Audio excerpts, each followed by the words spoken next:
Kalem kaşlı Kırım'da kızı, selam vermeyip geçesin. Mirza çölünü çöllerini de, aç ölümge kısmetsin. Mirza çölünü çöllerini de, aç ölümde kısmetsin.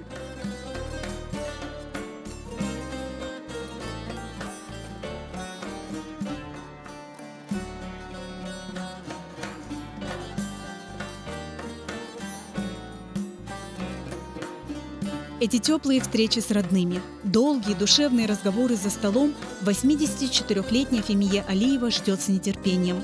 Женщине многое пришлось испытать и пережить, чтобы сегодня чувствовать гордость и радость.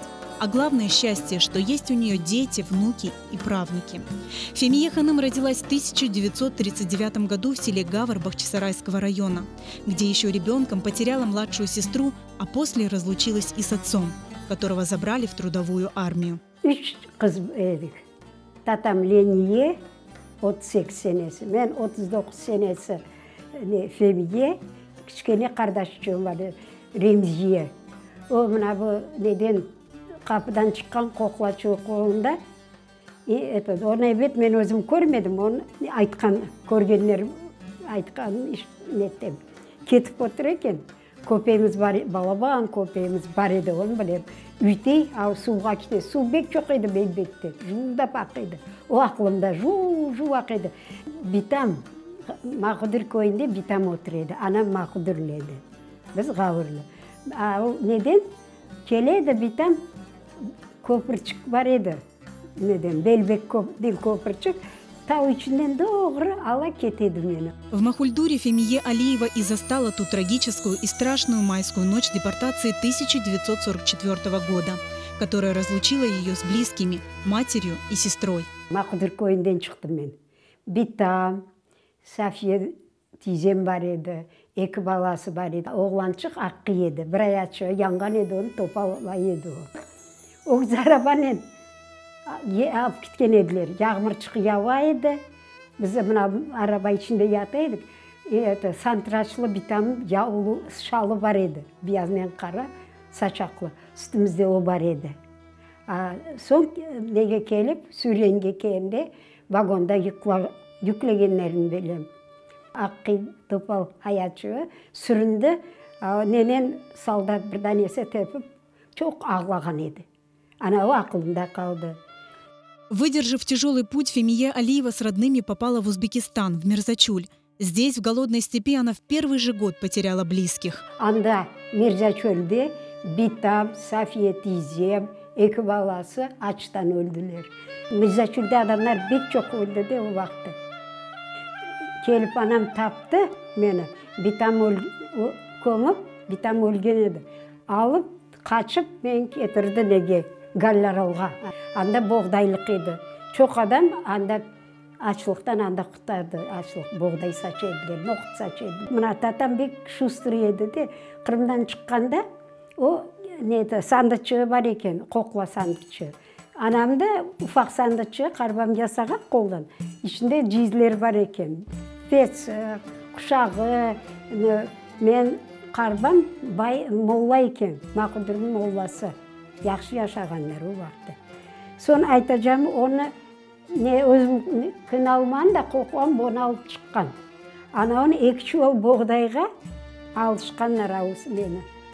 Радость встречи с матерью длилась недолго. В 1945 году 6-летняя Фемие Ханым и ее сестра Ление лишились и матери. Она погибла вследствие несчастного случая. Анам менде нифақ бойледі, анда құйы бар еді. 17 метрім, білмеймін қаш метр, демірім нәле қалын еді. Андан су шығар еді. Ауырсыпып келіп анам арқасына ұра. Анам 7 ай больницада ята, Самарқанд больницасында. Сон анам өлген сон, дайым біздің тапып, Ражет езем мені Самарқанд қалып келе. Ама татам емжем ала, нафи емжем. Бабама ағасы ала, Галларалда. Фемие Алиева на долгие годы была разлучена с сестрой. Тогда, проживая у дяди в большой семье, она испытала много трудностей. а однажды даже ушла из дома. Деді жан едік қалба, ağır еді. Сон дайма участка берділер Жаравшан деген Самарқандтан, анда огород сашылды. Сон аудылар аден ufak kızçı.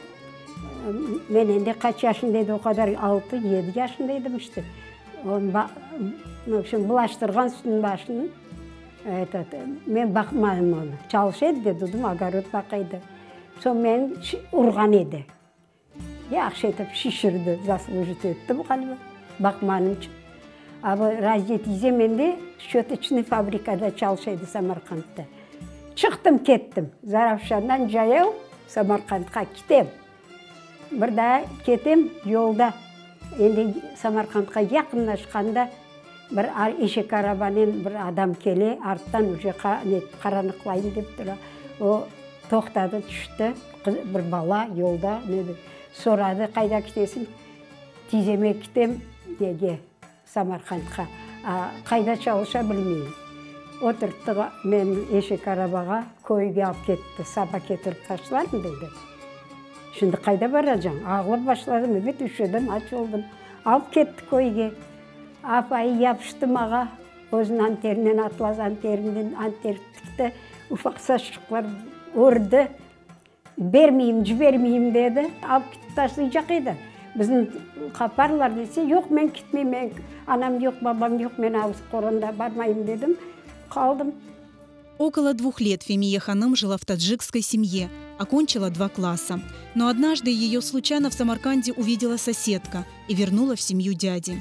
Затем 10-летнюю Фемие Алиеву вновь удочерили. Девочку на воспитание взяла семья Меметовых из Самарканда. В 1954 году они переехали в Янгиюль, где после долгой разлуки Фемия Ханым встретилась с сестрой. Çıktım, neden baksam, bir apay yanında körümcesi var edi, Safiye, eniştemin kardeşi. Duralar, kucağında bala. Son böyle baktı, neden dedi, tatam beni tanıdı. Tanıdı, yüreği yaramadı tatam, verdi. Son bana aytkanda, tanıysın tatam bu degende, evet tanımasın tatam. Bana Leyniye tatam deyende, ben yerde cahilip kalkan edi. На чужбине Фемие Алиевой удалось окончить всего 4 класса. 16 лет она работала на консервном заводе, позже на текстильной фабрике. В 1958 году она впервые встретилась с отцом, который после трудовой армии так и остался жить в Туле. В 1965 году Фемия Ханым вышла замуж, стала матерью 4 детей. В Крым в 1991 году сначала вернулись сыновья Фемии Алиевой. Позже, в 1994 году, на родине обосновалась и она с мужем. Они поселились в Бахчисарайском районе в селе Аранкой. Встреча с долгожданной родиной, о которой долгие годы тосковала и мечтала Фемия Ханым в ссылке, обернулась для нее большой радостью. Can yürekle geldim buna. Birinci yerde yaşayış o Kırım vatanım.